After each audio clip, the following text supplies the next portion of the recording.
This is ITV News with Steve Scott.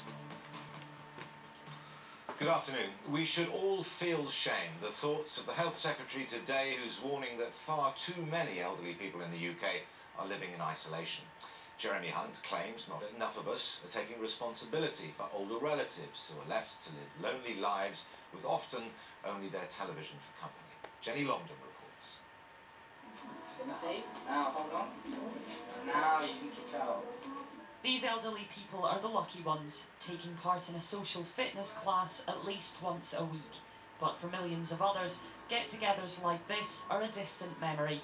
30% of older people experience some degree of loneliness, and 10% of the older population are often always lonely. That is a really shockingly high number of people who are experiencing something that is not just a very sad fact, but actually a serious threat to their health. There are 800,000 people in England who are chronically lonely. Around 5 million say that TV is their main form of company. That's 10% of the population. And people who are lonely have a 64% higher chance of developing dementia. During a speech in Harrogate, Health Secretary Jeremy Hunt spoke about a collective national shame, saying we ignore the needs of millions. Each and every lonely person has someone who could visit them and offer companionship. A forgotten million who live amongst us, ignored to our national shame. At this centre, just a simple weekly exercise class makes a world of difference. Most of us come here, including myself, to pass time. I'll look after her and bring her here, because she's had stroke dementia. If I didn't come here, I wouldn't, I can't walk, you see, so I wouldn't be able to go anywhere. Campaigners say loneliness among the elderly is not just a moral issue, it's a serious health risk too. Jenny Longdon, ITV News. Well, I'm joined now by Trevor Lyttleton, who is the chairman of the charity Contact the Elderly. The charity aims to tackle loneliness and isolation.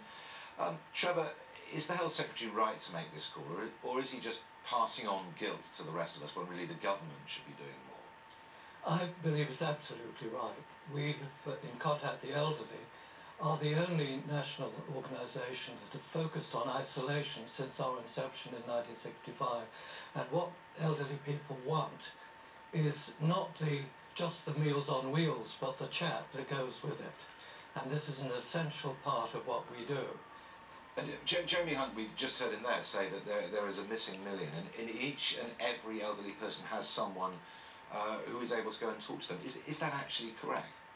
It is correct that there's a huge number of people who are off the radar of family and social care support in this country. And we are trying to target as many people as we can via volunteers and our monthly tea party outings, which play a vital role in focusing on. So what you're saying is that there are tens of thousands of families who are effectively ignoring their elderly relatives. Why does it come to that? How does that happen? It may be an Anglo-Saxon thing. I think in certain countries this is not a problem, but certainly we should galvanise society to support them. Mother Teresa said that being alone and unwanted is the world's greatest disease, and she was at the sharp end of human suffering.